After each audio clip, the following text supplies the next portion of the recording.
to the Sounds of Stadia podcast, episode number 78. You join myself, Chris, alongside my lovely co-host, the techie teacher himself, Mr. Tom, joins us this week. How are you doing, Tom? I'm in dire need of a haircut. It's been way too long. I think the last time I had a haircut was right before Christmas, so it's been a solid few months, and it's getting a bit long at the back, so I've got to do something with it. So I'm sporting a non-traditional method of headwear today. It's a snood, we've decided. It's a snood. It's a snood as a bandana, snood. so. Snood hat. And below him, desperate times. The man of many pixels, who probably doesn't own a snood, Mr. Ritchie. You know what? I actually do own a snood. Good man. I used to, when in my early 20s, I used to go skiing with my brother for a couple of years, and I actually bought a snood, so I do own a snood. Wow. Fantastic. Snoodcast 2021. Yes. Sounds of Snoodia. Sounds of Snoodia. Here we are for episode number 78 of the Sounds of Stadia podcast. Of course, the longest running Stadia podcast this side of Google Maps. And we do have a great show for you this week. We're going to be talking about Why Life is Strange on Stadia. Some exciting Rainbow Six, Parasite, Quarantine, name it what you will, leaks, and all the other exciting game news round up for you lovely viewers and listeners out there. Do remember, if you are new to the channel, give us a like down below, subscribe and hit that bell so you are kept in the loop with all things Sounds of Stadia, because we have a lot of content coming out this channel on a regular basis, and we don't want you to miss out. Why miss out? You'll look like a person in a snood if you miss out. We've had. Do I have one? No, I don't own one. Shots fired. Shots fired at the snood wearers out there. Episode 78. Stepping aside, we promise we won't talk about it anymore. We've had a busy week this last week with lots of Stadia announcements. Bit of housekeeping for you all. If you are into FIFA 21. Myself and Richie jumped in this past Saturday for a soccer showdown, Soccer Saturday, with the one and only Jeff Stelling from Sky Sports. He wasn't there really, and we played many matches with the lovely community out there, back and forth. 2-hour surprise, Richie, and I voiced my opinion on Twitter anyway. FIFA 21 for a mass multiplayer game in the 21st century doesn't have many online multiplayer options, Tom. There's a couple of people in the community who try to help us out. Thank you to everyone in the chat. Before we got into the live stream for such a big sports title, I and Richie, I think, genuinely thought we would jump in with all of the viewers and we'd go play a game. I'd pick a team and I could invite people from my friends that's into a game, and we could all play together. We could all either share sides, be on the same team versus the AI, whatever it was. And apparently that's not a thing. So just to rip that plaster off and get straight into it. You know what? I was quite pissed off about it because EA are fucking around with things like card games and online pro clubs and seasons and shit, and they can't make a basic matchmaking system. My experience of FIFA is quite limited, so obviously you both have a little bit more knowledge about this sort of thing. But can you create an online sort of Wembley-style tournament where you invite everyone?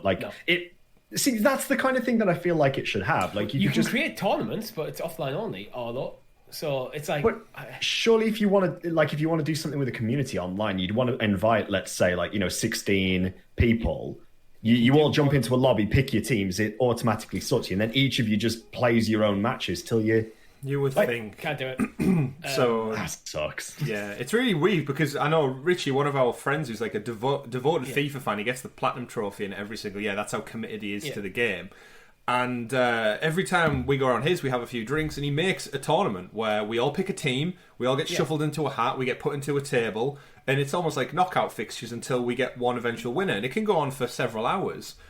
But applying that to online with your friends list online, it's just not a thing. You can basically, if I wanted to play Richie, I couldn't even do just a 1v1 match. I have to start a season with Richie where it'll give us like 5 fixtures, and the best of all 5 fixtures wins the cup. So it's got it in a smaller degree, but not like you said. It's 11 people versus 11 people. It's the ideal platform to make a multiplayer online game, and it's so restricted. It's surprising, actually. It's like all I wanted to be able to do is just go into the kickoff, and when you're on the side select, just press usually Y, and then just have my friend list pop up and just invite people from there. Yeah. that's how simple we're talking of a feature that is missing. And it's quite annoying that they're fucking around with things like Vault of Football, Ultimate Team, the Journey and stuff, and all these additional modes, which are probably cool in their own right, but the basic online multiplayer is garbage. But not to throw too much of a shade on the game, because obviously it came out last Thursday with a great discount. Came in at about $25, I think, £21, I think, for us Brits. And I've seen loads of people pick it up across the community, have a great time with it. I really just wanted to drive home the message that it runs fantastic. I've played it on, I said on the stream on Saturday. Many games, career mode. I've played online with Richie a couple of times, and obviously the community as well. I've played on my TV with the Chromecast, my phone, my tablet, and my PC set up here. Runs smooth as anything. Graphics look great. Obviously, FIFA's not the most graphically intense game. Some of the face models of the real life players are great, but then the lesser important footballers, let's just say, they tend to get generic 101 makeover. But again, it's never been the best. Like the career mode, the conversations you have with like the players' agents, so bad. They don't have dialogue, and they're so clunky. But again, it's not. That's what the game's for. It's about simulating like thousands of like players and statistics all through one engine. But my experience so far is that I've loved it. I've started a career campaign. And I've played it on multiple devices, and I'm just having a great time with it. And this is why I staved off buying FIFA on my PlayStation 5, is because I wanted that portability, and I can see myself playing so much more of it because I had the freedom to just play anywhere. It's fantastic. It's like I'm carrying around a football with me, lads, and I can just kick it against the wall if I need to. Richie, what was your first take on it, aside from the multiplayer fiascos? It does have a bit of stuttering in game, but I've had that on all the PS4 versions I've had as well. So that's not a Stadia issue, in my opinion. That's just a bit of bad coding. But other than that, it's FIFA on Stadia, and it's fine. Apart from the rant about the online stuff, but. Mm-hmm. And Tom, you mentioned obviously you're not as versed in Stadia, FIFA or football, but you have picked it up because, of course, you're a big supporter of developers when they bring these titles over to the platform. And you were telling us pre-show that you've started a little career yourself. I have, yes. So I've actually chucked a bit of cash into EA's pocket here. I actually bought the Ultimate Edition of the game. Yeah. What do you actually get for the Ultimate one? Like, do you get Snood basically cards? Basically cards. I haven't actually jumped into Ultimate Team yet either, but I know that's where a lot of the focus on the game is. As Richie said, basically it's football meets Magic the Gathering. But I have for somebody who hasn't played FIFA for quite some time. I think the last FIFA game I played might have been probably something like FIFA 12 or something like that. So it's been quite a while.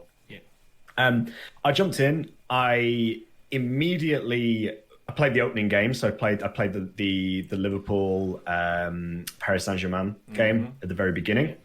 Absolutely smashed Liverpool, which was kind of fun. And then I immediately was sort of taken by almost like the pro mode and creating a career and playing as a player on the pitch. I enjoyed it. I've really enjoyed my experience with it so far, and I haven't had any sort of, for me personally, no visual stuttering, nothing in terms of like frame loss or anything within the game. It's actually been pretty smooth from the get-go. There was one little issue I had when it loaded a stadium in, and don't know whether it was just because it was a lower league team where they obviously don't have a full massive arena, but it looked like the two ends of the stadium rather than having the seats at like ground level, essentially. It almost looked like it was trying to render the background, but it didn't. So it was like two big grey blocks at the ends of the stadium. Slotted in the background.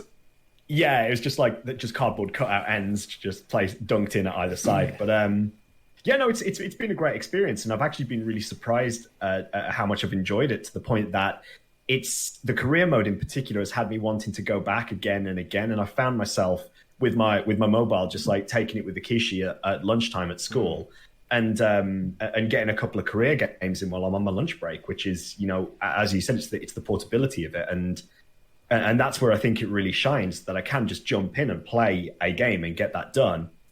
It's fantastic as far as I'm concerned. It's the sequential nature of the games as well. Like, you can set your timer for 5 minutes a half, and then if you've got half an hour lunch, once you've finished your food, obviously, quickly get that down. And then if you have, say, 20 minutes left, within that 20 minutes you can get a game in. You're not logging into Avengers or Destiny or something where you think, oh, I'm going to get stuck here playing for 20, 30 minutes. I'm going to just have to cut it dead. Because we all know, ladies and gentlemen out there, you can't pause an online game. We all know the pain from our parents telling us to turn that damn thing off. Yeah. But yeah, FIFA in a nutshell runs really well. Great port for Stadia. Obviously, it has came half a season too late for a lot of people, but I was one. I think I decided I wanted to support it early on, and hopefully we will see FIFA 22. The price was. I was quite advocate on it has to get the prices right, and I think it was. Yeah, so. I'd agree. I would agree also, and I think that discount's there till the end of the month, give or take. So if you are on the fence with it, I would say it's worth it just to have a sports game on the go, even if it is last year's iteration. We don't know what the future holds for FIFA 22 yet, so I don't want anyone getting caught out by FIFA 22 doesn't come launch day, and then all of a sudden FIFA 21 is still £50 to buy. Whereas if you can spare the £20 odd pound now, then definitely recommend it as something to just kill a bit of time and enjoy. It is a couple of months of cream modes. I'll be happy. Exactly. Before we move on, though, I've got a quick quick sort of like discussion point. I thought before we wrap up, like tie a nice little bow around FIFA 21. Yeah, put a snood on it. What are your thoughts on the fact that we didn't actually get a free-to-play weekend as we did with Madden for FIFA? Because I feel like that's a bit of a missed opportunity for me personally. Yeah, I think I was expecting it, and then interesting enough, we got an NBA 2K21 free weekend instead. A game that is not being supported on Stadia and is broken on Stadia. We got a free weekend of that. Yeah, that is really peculiar. I wonder if it's just EA. It might be an EA's decision when no, we're not going to, because maybe they have a bit more faith in FIFA. With FIFA, I know things like Madden is huge in the United States, but basically nowhere else in the world.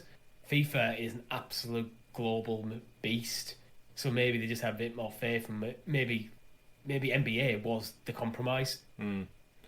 It could pertain to something like they're saving it for a certain like football date to maybe. So like if EA say you can have one free weekend, instead you think like when is the best place to put it? Is it at launch? And then they could have looked at the Madden statistics and said actually the conversion rate from free trial weekend to purchases wasn't amazing.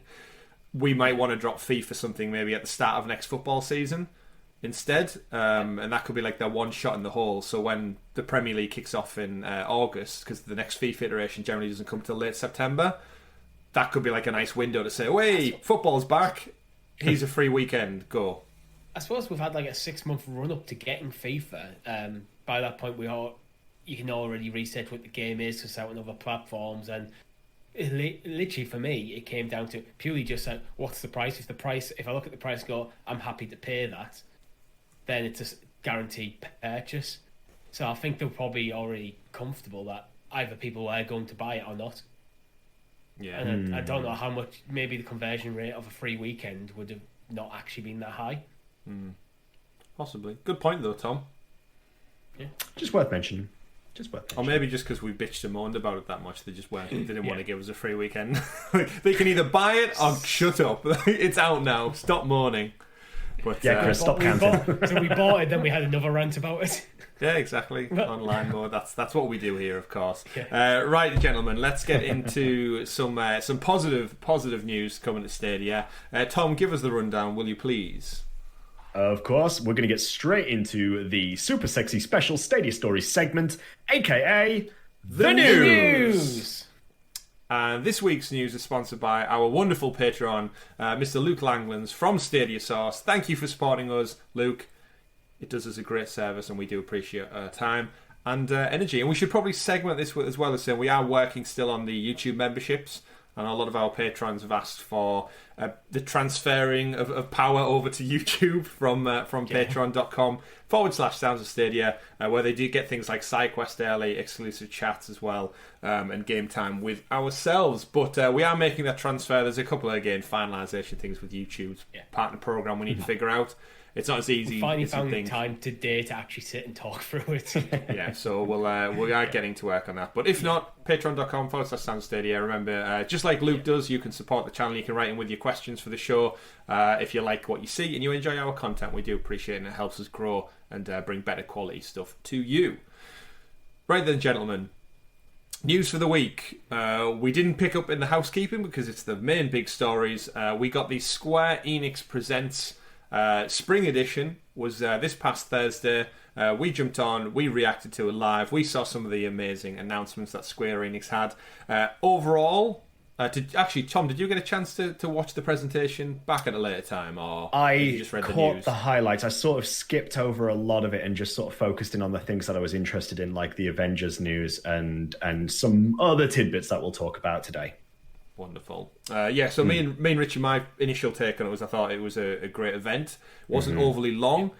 We knew what to expect ahead of time, which I thought was really, really critical, actually, giving us like a roadmap of these are the topics we will be discussing, and then if there's any surprises, happy days. We get a nice little surprise, as opposed to going in blind and going, oh, where was this? Where was that? Why was there no Final Fantasy? Like that kind of like approach. They told us what to expect, and they delivered, and I walked away content. Yeah, and actually, you were thoroughly whelmed.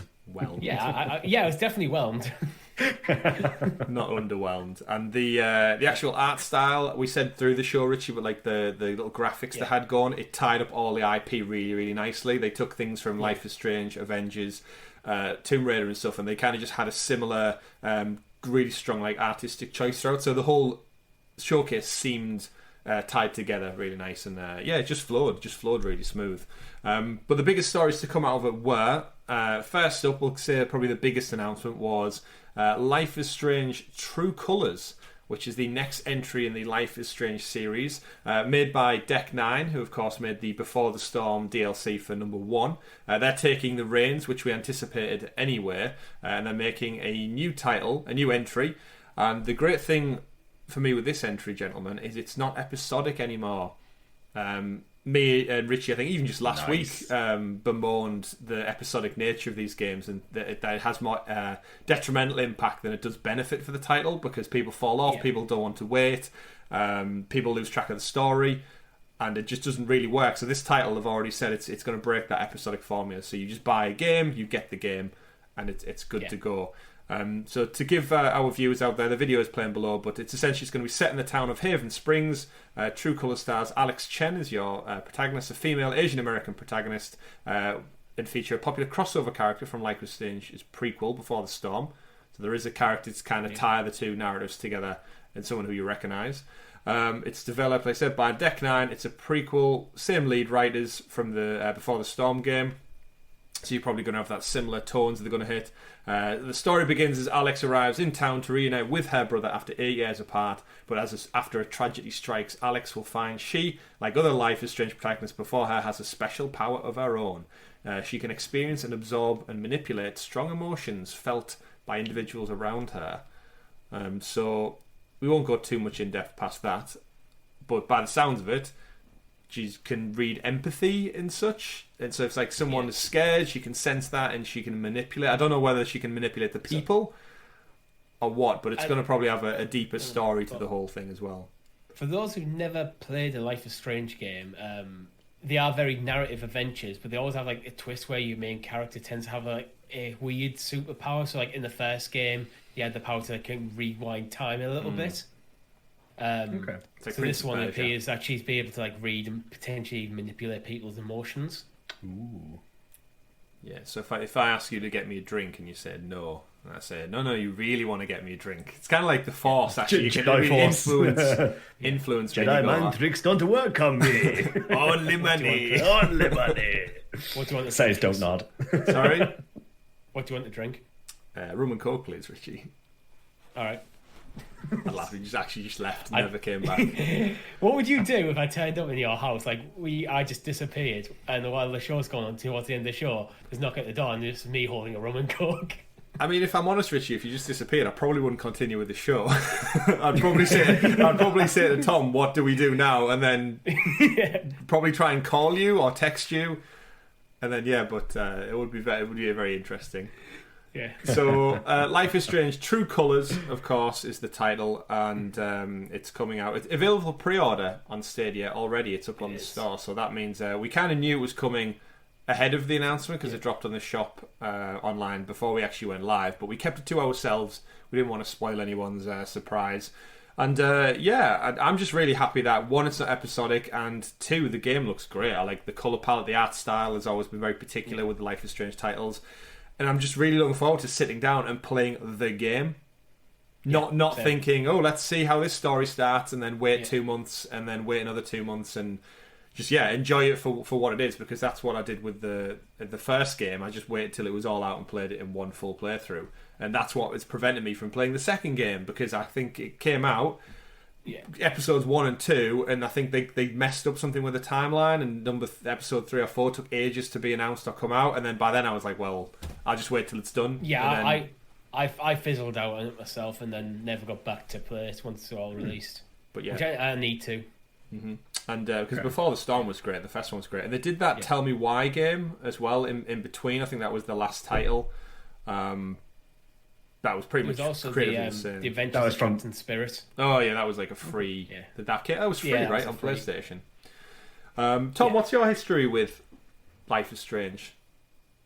I think I've said on previous episodes before, but I have no experience of it whatsoever. So watching this is quite refreshing to me because if I put the two side by side, like if I look at the original games compared to this does look a lot more polished. It looks a lot cleaner. Obviously, it's less dated because it's going to be a brand new title. Mm-hmm. But things from like the animation, literally the attention to detail and the clothing and stuff like that just looks fantastic. And like you, I like the idea of just being able to jump in and just play through the entire thing rather than have to wait every month, every 3 months, 6 months, however long it is for an episodic game.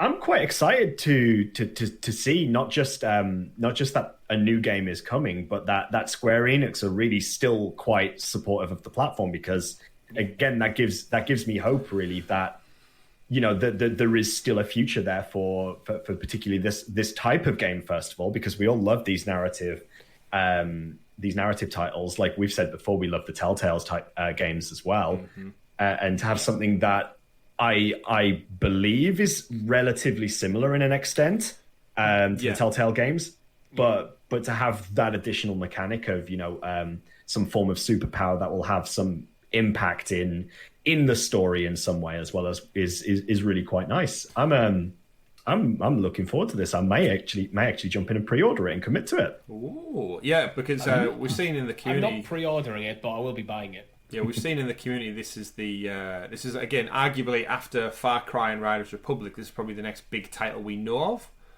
I'd say it's not the biggest title by any stretch of the imagination, but it's from another big publisher, and it's another title that's coming day and date with everyone else. So it's nice to see that there is that roadmap, even though Stadia won't tell us it. The publishers are giving us information on games, thankfully, and the logo was there as well. I still don't believe that. Like we can't categorize this as a AAA title, AA at best, I would say, but it is still something that is well renowned. It's a title that a lot of people within the gaming world know about.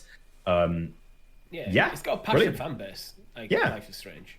It does indeed. And in this kind of sidestep to all that, the Don't Nod, who's the initial people who started off Life is Strange, the original. They're working on another IP at the moment as well, because they got a cash injection from Tencent earlier last year. That's where the money comes in. So expect to see something from that, and hopefully, again, this just means the partnerships and the publishers are still committed to working on new Stadia titles. Because if this title wasn't coming and Far Cry 6 wasn't coming, we could sit here going like, well, what the hell is there for this year? Yeah. But again, that all these little rumours you hear swirling around is evidently the support is still there well into the future. And there's some more news later on this week that we'll talk about, which kind of cements that theory too. But off the back of this news, afterwards they also did announce, Tom, seems like you've not played the original as well, we got the great news that Life is Strange Remastered is also coming to Stadia. And me and Richie, we theorised on this on the actual main game, because they announced the remastered edition in the showcase event with no mention of, or we thought no mention of Stadia, and it hadn't gone up on the Stadia store. So we just figured that, are we getting the new game but not the remastered game? Which is a shame, because, again, you'd want the starting jump-off point for everyone who's not played the game before. And, it was pointed out later on that actually the Stadia logo was there in the trailer, and you can see it, even though it's not in the store to pre-order, which seems a bit peculiar, but there it is, autumn 2021. I hope it comes out before the new game. Like, don't do this backwards, forwards thing where we get two colours and then the remastered one. Although the thing is, even if they did, the games are not like, it's not like a continuation of the story. True. Each game set is around different characters. Although, with the exception of Before the Storm is a prequel to Life is Strange, and you should play Life is Strange then Before the Storm, though. So I can confirm that it has already been announced that the remastered collection is also coming on the 10th of September. Oh, is it?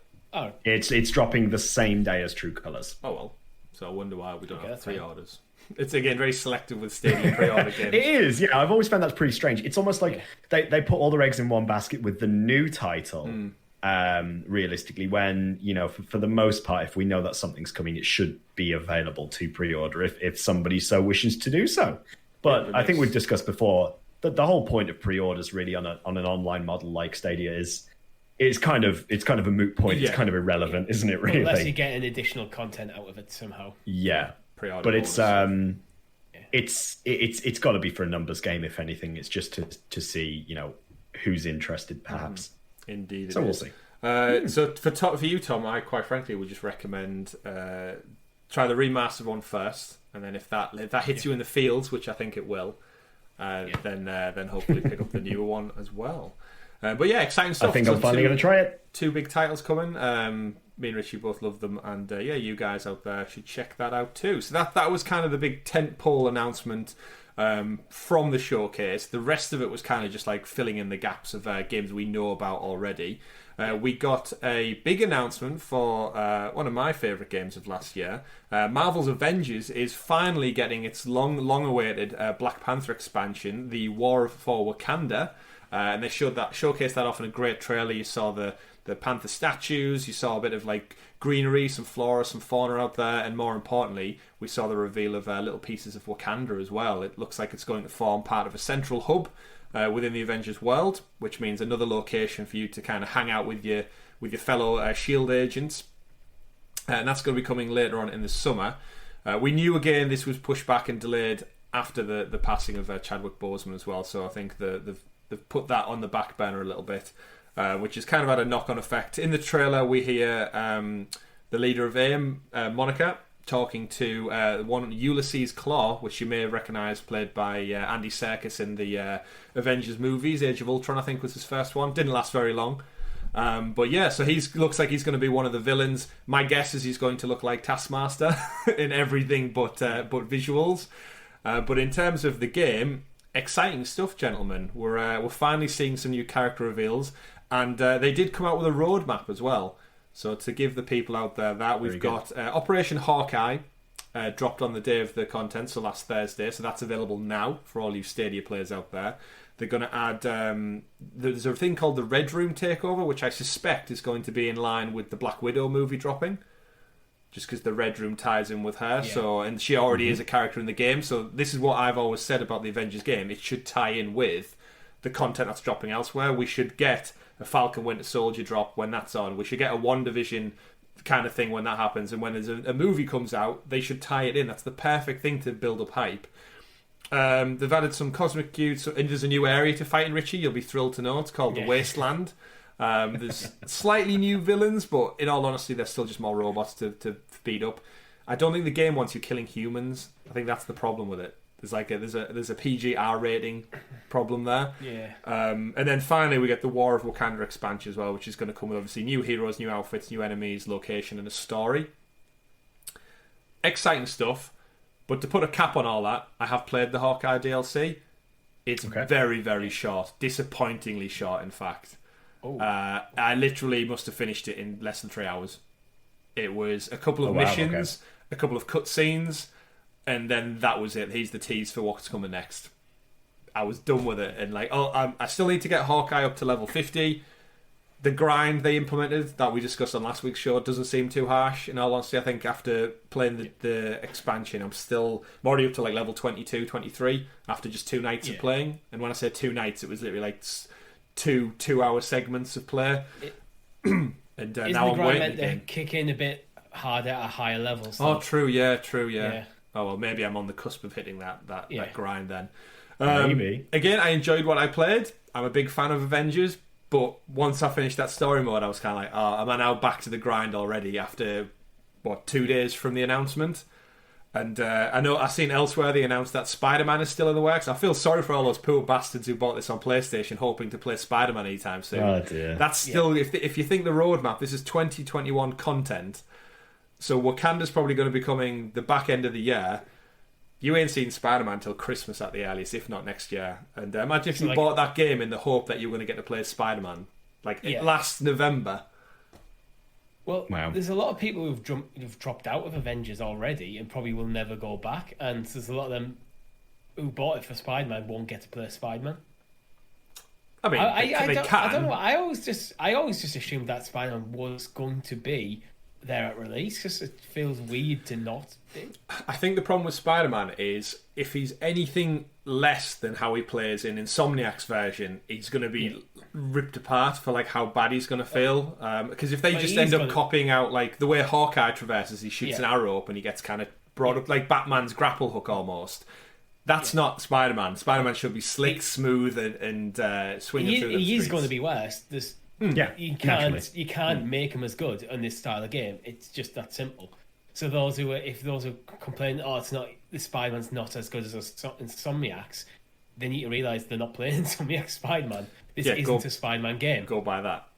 Yeah. I also half expected that if they were going to include Spider-Man from the get-go for the PlayStation version, that he'd almost just be slotted into the cutscenes really awkwardly. So when you've got the A-Day parade and stuff like that, you've got all the Avengers on the stage, and then there's just Spider-Man. The animation just standing there waving, and then randomly throughout the game, never talks, never says anything. He's just there. Well, I imagine something like how Chris has just described, the Hawkeye DLC, and he's not going to be there throughout the main campaign, but then you kind of unlock him straight away at the end.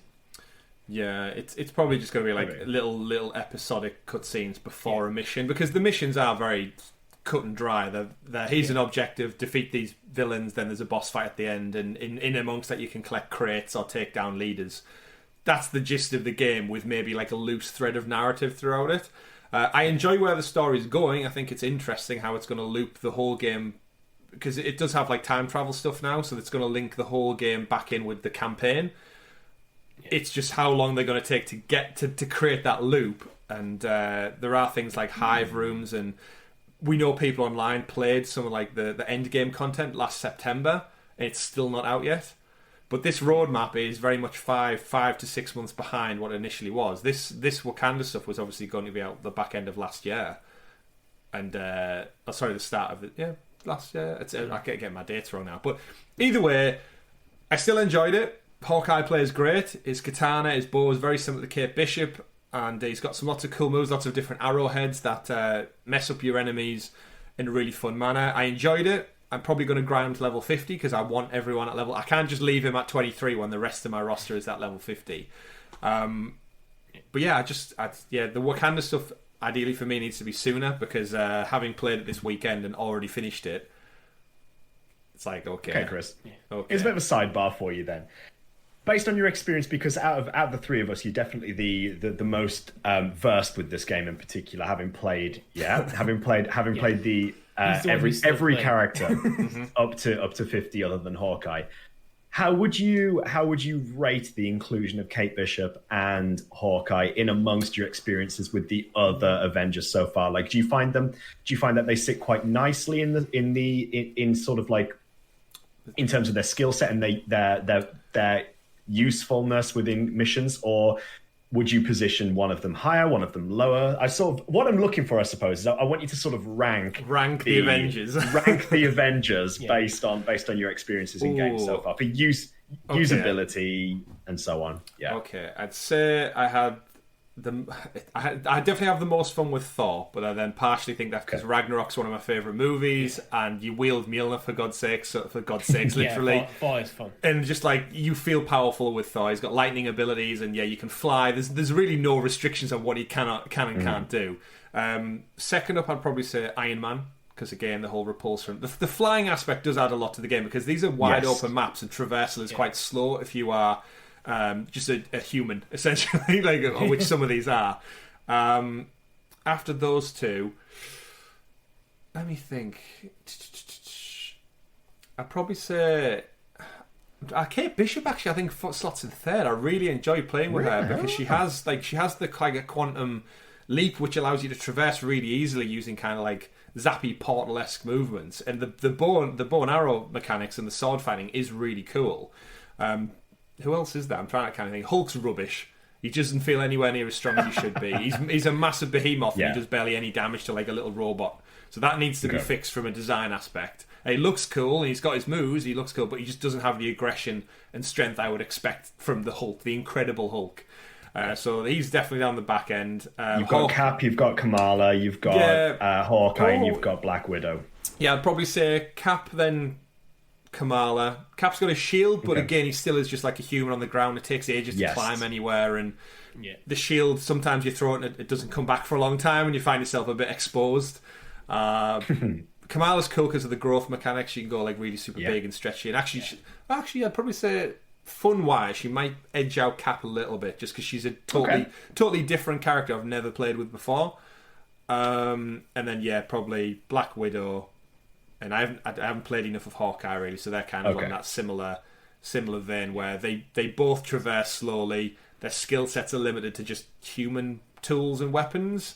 And again, Hawkeye, as much fun as I've had, Kate Bishop has that portal jumping, which just does make her a bit more dynamic, and she's a bit more sassy than Hawkeye.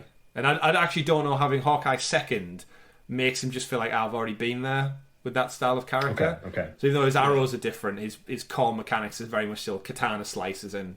That's an interesting point that you raised there, because that was my concern when they announced Kate Bishop would be joining, because they do have very similar skill sets. So to have two back-to-back Avengers, two heroes that are relatively similar, I found that quite questionable. I know they had to delay the Black Panther release, so they had to do something with that.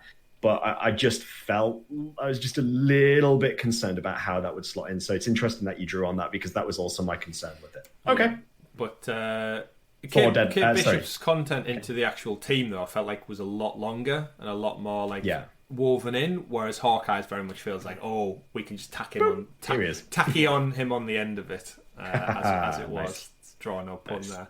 But again, enjoyed it, excited for what the future holds. The great thing we should always caveat this with, this is all free DLC. This hasn't cost me a penny to play. This could be a totally different argument if I'd had to drop another £10 for a season pass or something for this, but I haven't, so I do think some credit is deserved to say that all of these new characters, all of this DLC, has cost me nothing. It's free. If you buy the game, you have all of this to play. So if you've never played the game and you're buying it now while it's on sale, you're getting a lot of value for your money. So, but in a nutshell, in Chris's words, play Thor, don't play Hulk. Thor's so fun. Let's get back to that one. But yeah, it'd be interesting to see what people listening to this actually think as well. So let us know down in the comments. Yeah, get your ratings below. How would you rank your Avengers, and where would Spider-Man fit into all that? But I'm excited. We might play some more on a Thursday night, because I do have the most fun when I'm playing with other people. Although the game is contained, and I played all the Hawkeye DLC on my own. Jumping in with like Richie and you on a Thursday and playing as different characters, that is where the fun comes into it, because you're talking to each other, you're communicating, you're teaming up. That's where the most fun is to be had. But plenty of hours to be spent, whether you enjoy it or not. Next up from the Square Enix Showcase, just to quickly touch on these 2 points, we got a bit of kind of an Outriders promotion push. Of course, Outriders comes out in just short of 2 weeks now. available on Stadia, free on Game Pass, which I don't think we've mentioned. Did we mention it last week's show? I think we're intentionally trying not to mention it. Okay, yeah. If you've got, we can't skirt around it any longer. So. Obviously, Outriders comes out on Stadia, PlayStation, PC, and such. However, if you have Xbox Game Pass, it is included with the subscription, which is an amazing get for Microsoft, the green team. Again, does it dissuade me from buying it over here? Not really, because I want to play the game on Stadia that I've got now. But more importantly, I like to own the game. Having it on a subscription, if I want to go back to it in, I don't know, 7-8 months' time or whatever, they drop some more content, I don't want to have to subscribe again. That's just my methodology. Everyone has their own ways of approaching it. And the great thing with the game is, it's cross-play and cross-progression. So no matter who has it where, you can drop a link with a friend and play anywhere. So it doesn't matter. Either of you, how are you feeling about this game now? We're creeping up on it still. Jumping in on it? Or not? I'm lukewarm on it. I would be more excited if I wasn't like bogged down in other games. So at the moment, I probably will pick it up at some point, but I don't think it'll be a day and date pick up for me. Yeah, I'm sort of with Richie on this, and the reason I'm sort of with Richie on this is it's not going to be day and date. And the reason for that is we haven't actually got it listed in the doc, but we had a little game drop on Stadia this week called Dragon Quest XI. We did. Completely out of the blue, another Square Enix game, I might add, as well, while we're on the topic of Square Enix. If you want 100% that game, you're looking at sinking in like 120 to 150 hours plus to 100% that game.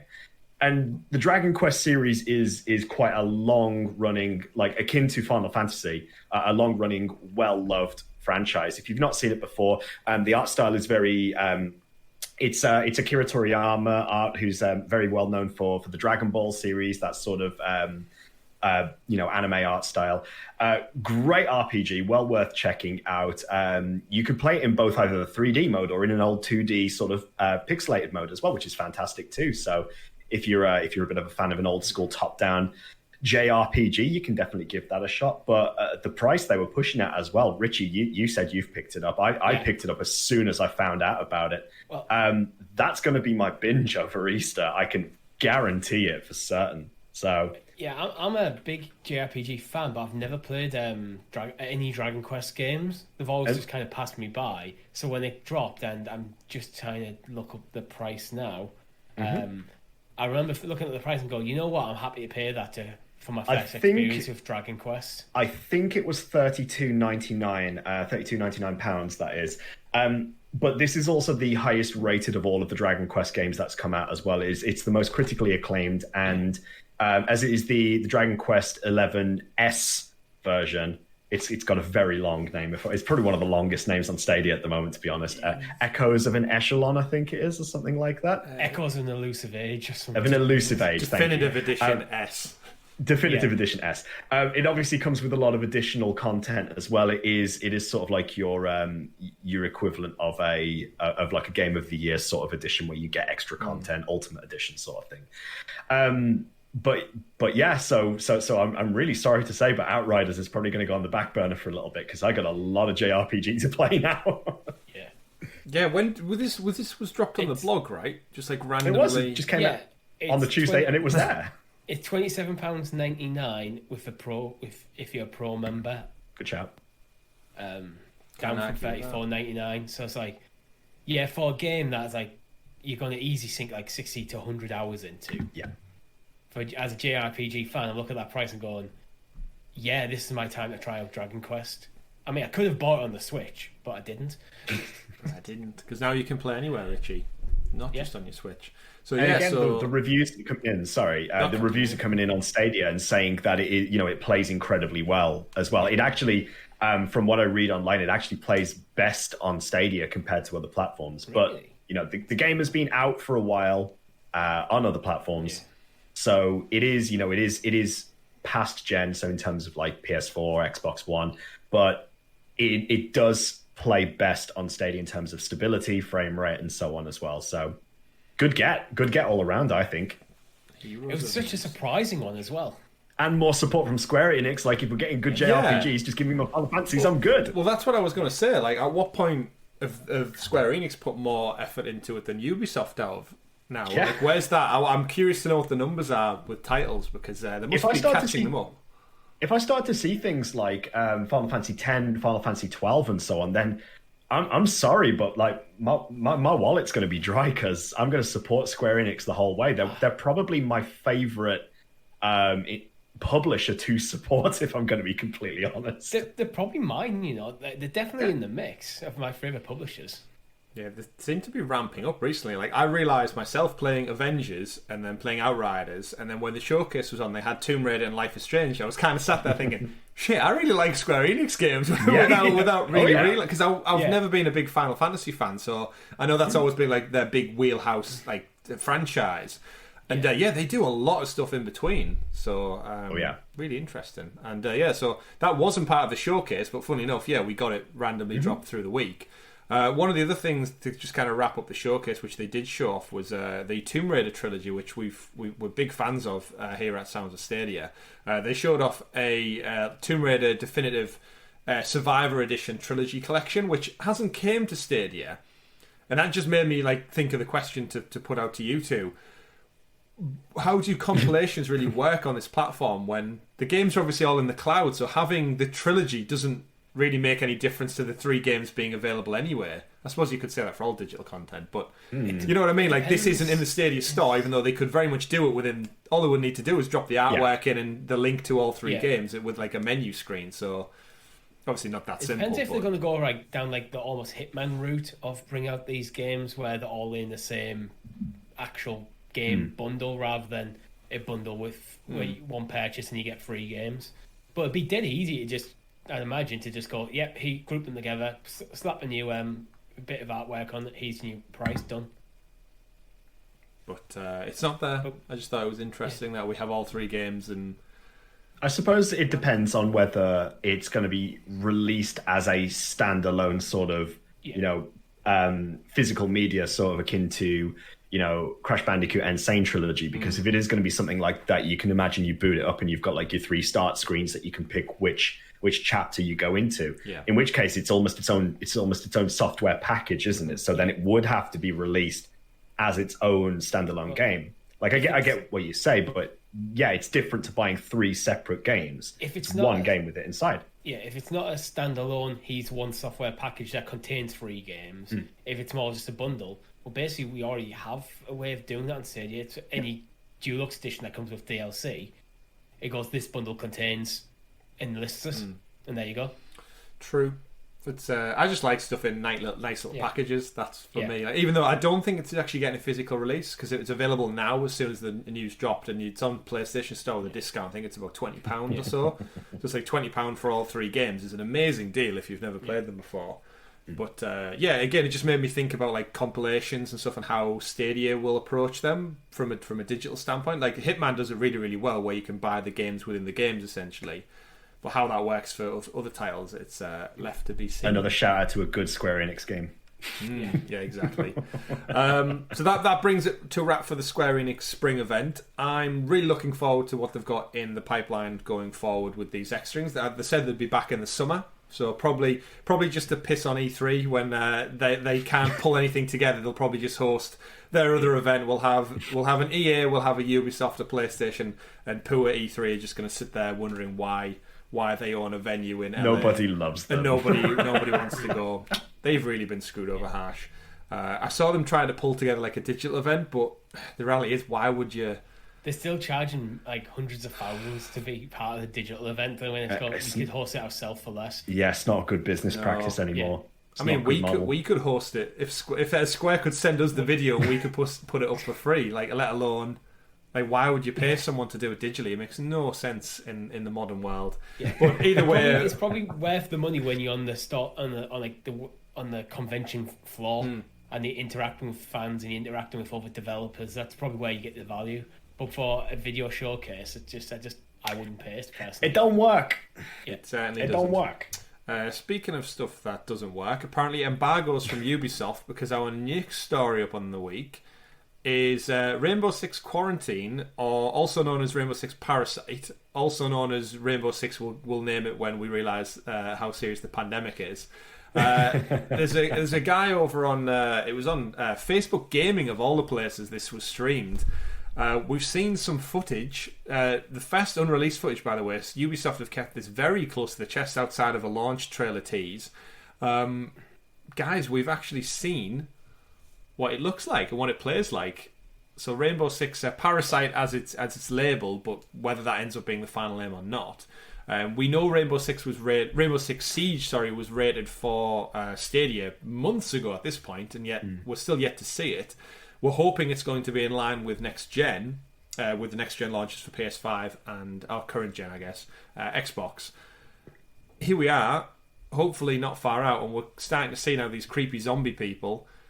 It looks like there's like alien nests. It reminds me of the Call of Duty Alien DLC they added a few years ago. And it looks like you have to find missing people, missing in action people, put trackers inside of egg nests, one of those creepy like alien pod ball things, and hunt stuff down. And there's a lot of yellow.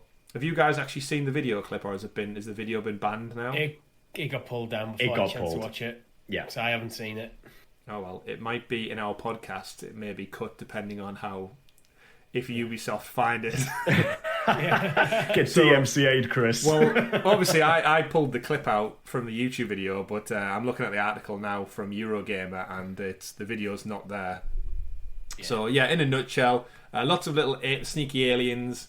And to be fair, we didn't have an embargo, so now it's out there. Once something's on the internet, Ubisoft, it's out there, unfortunately. But again, game looks typical Rainbow Six action, just with the added bonus of creepy zombie alien things chasing you around everywhere, or parasites, as I guess they're coming to be known. This is one that I'm kind of just fed up of waiting now. I just want to play the game. Yeah.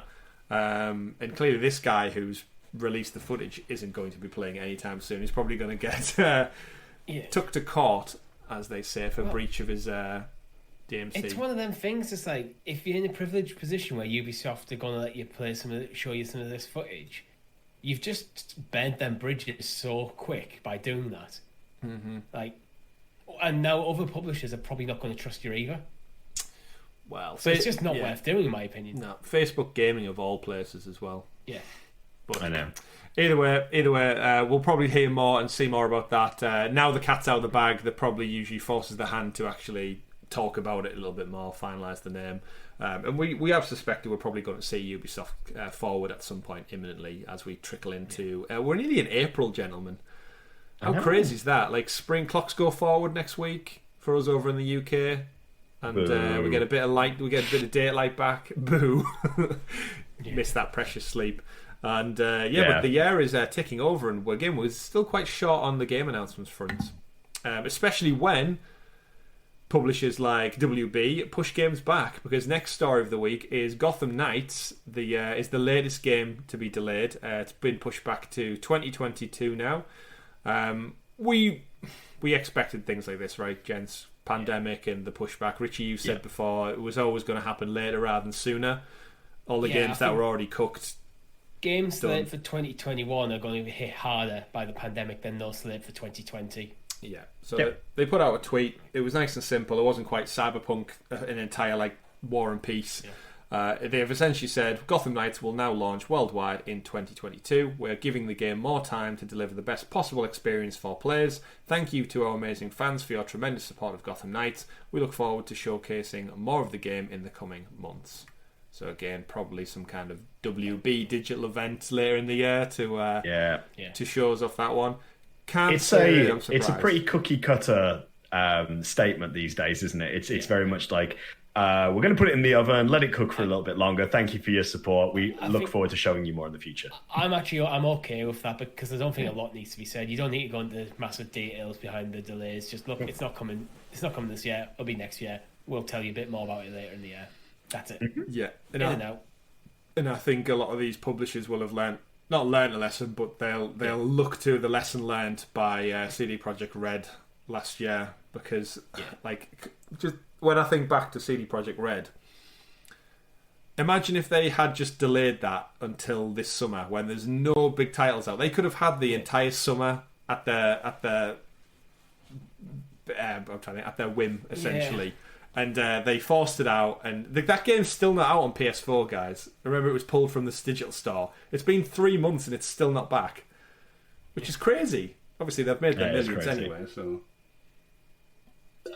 But yeah, we won't be seeing Gotham Knights this side of Christmas anyway. But what we will be seeing is Disco Elysium, the final cut, which was announced at one of the summer showcases. Coming to Stadia, it's been announced to be dropping on March 30th, so just over a week from now. Very, very well-revered game. Won plenty of game plaudits and awards last year, and they've kind of bundled it all together with the DLC for the final cut. This one looks great. I don't know if we've got a price on Stadia yet. I don't think they've... we do. It's $34.99. $34.99. Pounds. Or $39.99 or... Same in euros. Yeah. And this one has voice acting. I did notice that. I saw people giving it shit, and I was kind of like, I don't know how much impact that'll have on the actual game, but if they felt the need to go out and get professional voice actors to come in and do it, then clearly it adds something extra to the game. It's an interesting one, this title, because I feel like I've heard loads about it, but I've never actually sat down and really paid attention to what it's about. It's some kind of like detective story game with such a unique, almost like camera angle style. But again, it won loads of awards, so it must be good for a reason. Either of you two tempted by this one, or is it just going to get lost in the mix? I'd like to go and play it at some point. I just don't know when, because it's a game that's scoring like 90s. IGN give it like a 9.6. Like, this is like top tier video game. Cool. And the first time I heard of it was actually at the Game Awards when it was up for like best role playing game, best indie game, best narrative. It's like, what? I like the idea of the I don't systems. want to sleep on it. I think there's a fantastic game there that's definitely worth trying out.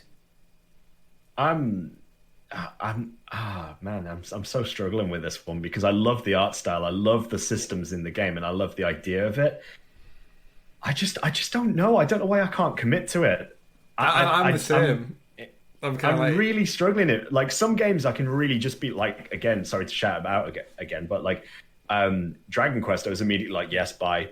But for this, there's something that I'm just like, something is holding me back, and I can't put my finger on what it is.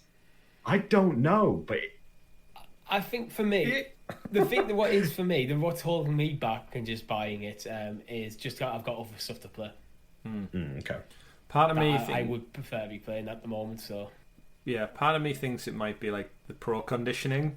When I look at like any game that's got like indie aesthetics, my brain just goes, "This might be free if you hold off, Chris. Just give it another month or two, and it'll come down in price, and then eventually it'll be free." I don't know whether I'm just getting more patient in the way I spend my money in my older age, or like Richie said, I've just got that. Do I have that much stuff to put? I suppose I've still got Watch Dogs stuff there that I've not even thought twice about. But yeah, either way, like Richie said, top-rated game. Definitely recommend it. It's another fantastic get for the platform. It's the final cut to the complete version of the game, and it's another award-winning title that we've now got on Stadia. So it's definitely worth having as opposed to not having. Exciting stuff. Speaking of award-winning titles, we pass it over to the next announced game. Zorro: The Chronicles has been announced. I'd never heard of this game in existence prior to this week, but it looks really, really fun. So Don Diego de la Vega, the beloved son of a respected landlord, has returned to California after 5 long years in Spain.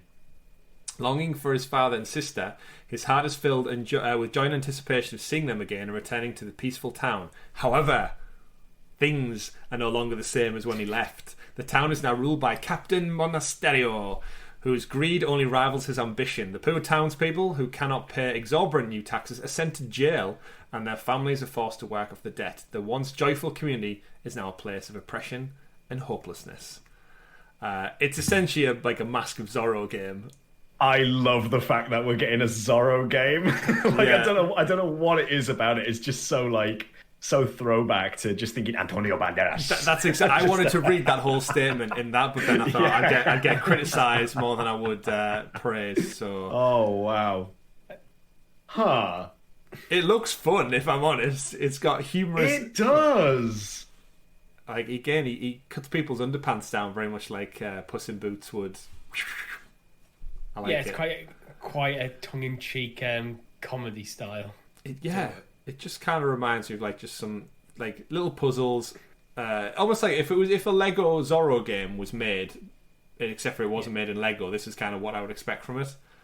He brandishes a whip. He's got Zorro's cool, right, guys? It's not just me thinking like Zorro's cool. Like Indiana Jones like levels of like just got the hat, can't see his eyes, and it's Antonio Banderas for everyone pretty much. Zorro's due for a resurgence, I reckon. I think Hollywood needs to make a new Zorro film.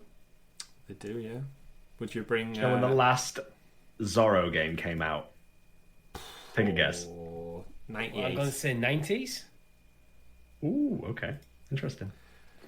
Was it 2019? Is it or something? Last week. Yeah. I'll give you a clue. It came out on the Nintendo Wii. Oh, 2003. Okay, so it's like early 2000s, 2005. 2010, actually. Ooh, I mean, still over a decade ago. Yeah. Zorro. I could see that. Like, Zorro Quest for Justice. Like with the motion controls could work.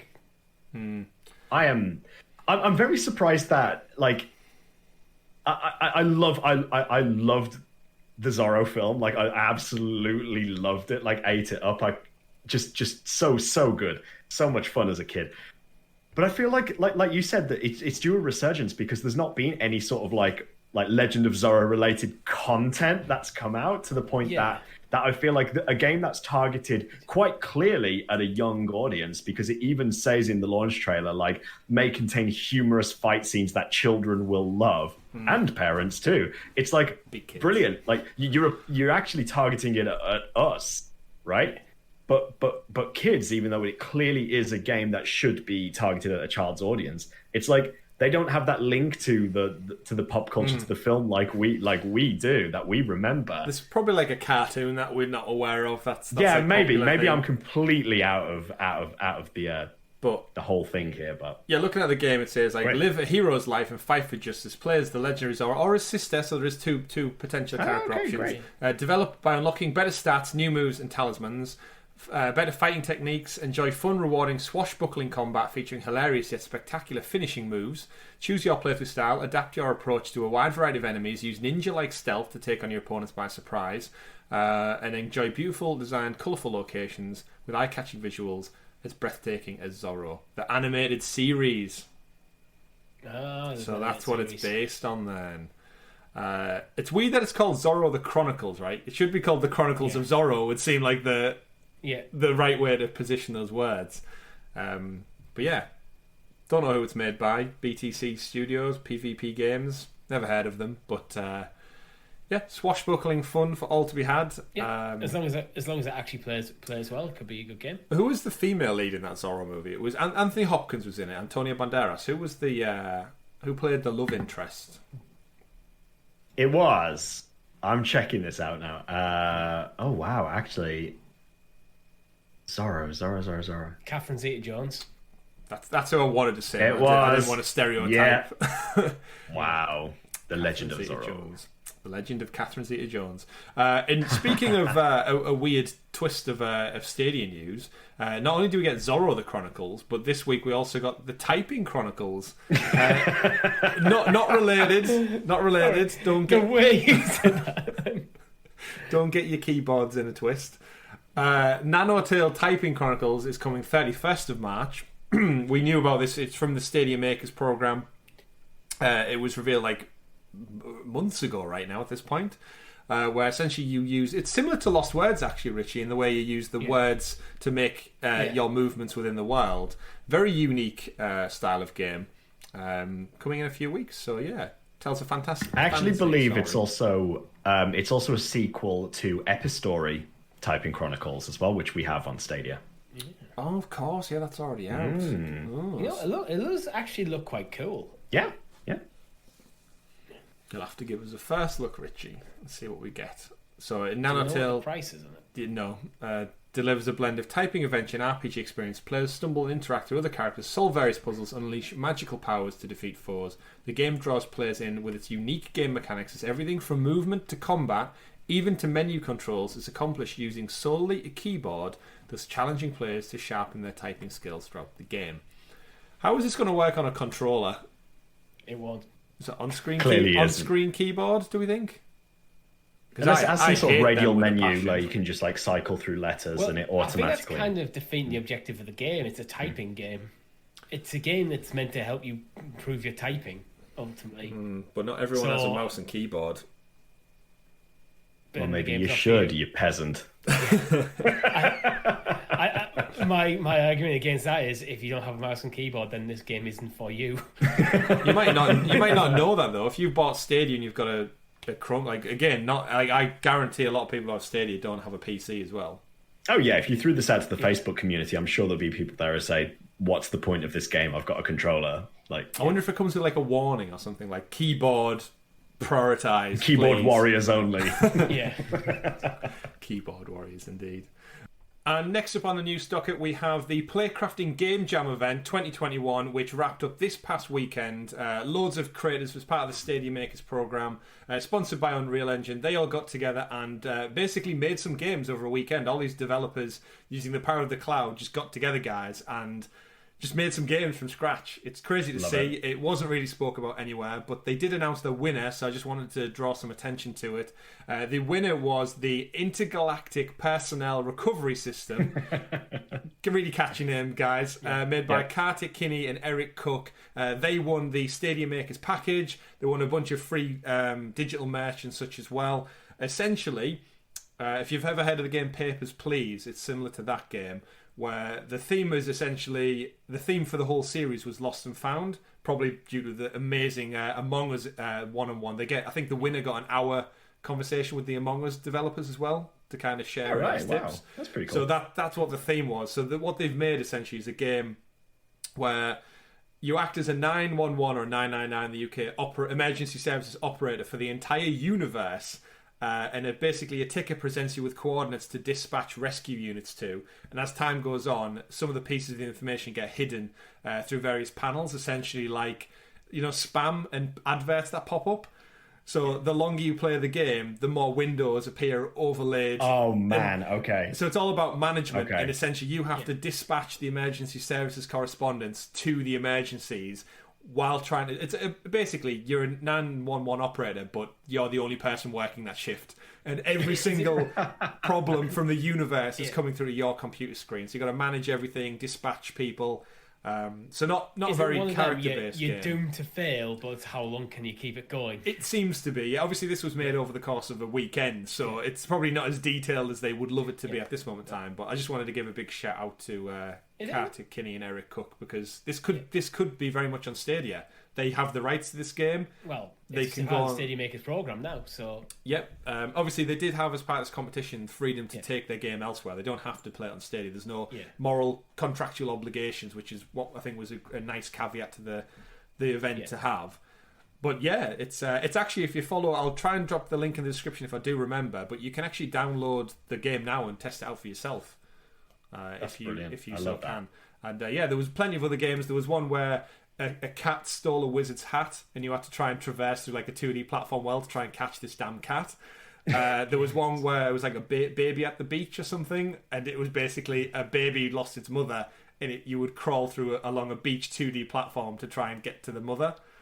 And it just loads of like wacky, crazy stuff. That came out of the event. Is there anything cooler than like a game jam? Like here's a weekend, here's your theme, go. Let's see what you come up with. It's just where you really see like the essence of creativity just manifest, isn't it? It's just like you get an idea and people just run their minds to come up with some crazy shit. I love it. I think it's such a good idea. Certainly. So congratulations again to Intergalactic Personnel Recovery System. Maybe we'll see you soon on Stadia.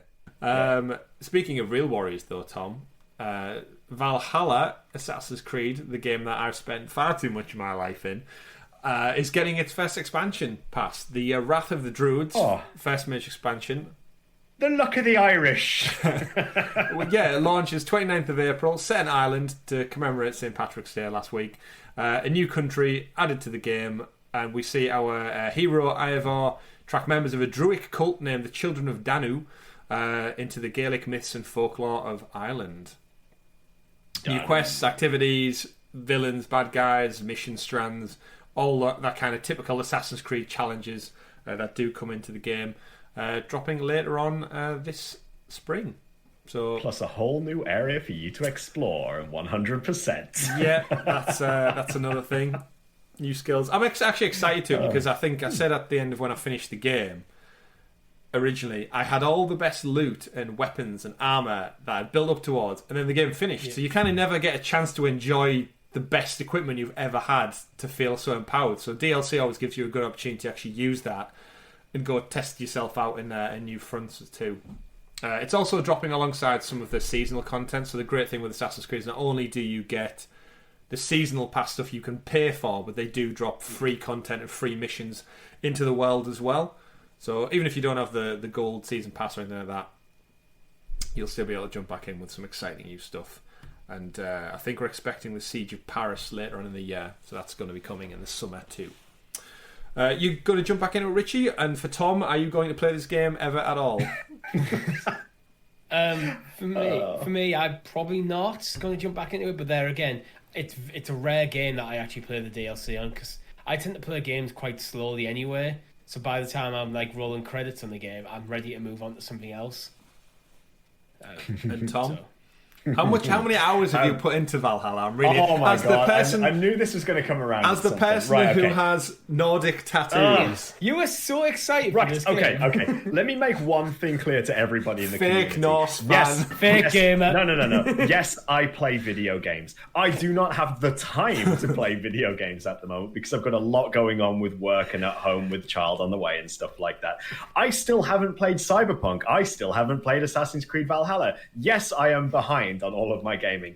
I will find a time to play it. I did find time to play Odyssey. I found time to play Origins. I will find time to play Valhalla in the future. It's all the time you spend playing FIFA. It is. To be fair, all that time playing FIFA should be spent completing a mission, completing a side quest or something like that. But don't worry, folks. I will try it at some point and I will be able to talk about it with these guys. But I intentionally stayed away from the spoiler cast episode for a reason. Yeah.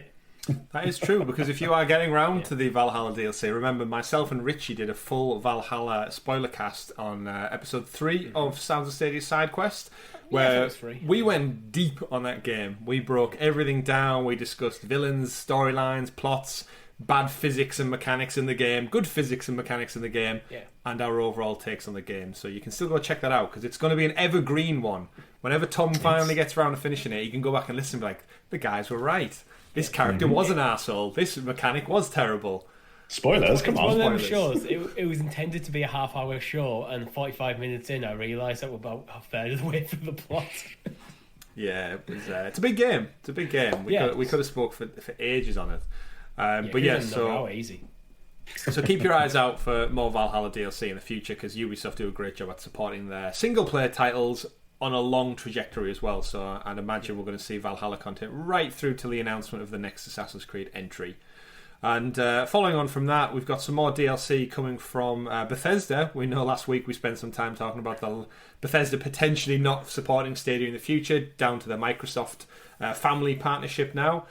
We got the second expansion for Doom Eternal, The Ancient Gods Part 2 dropped. And I will say the trailer for this DLC looked fantastic.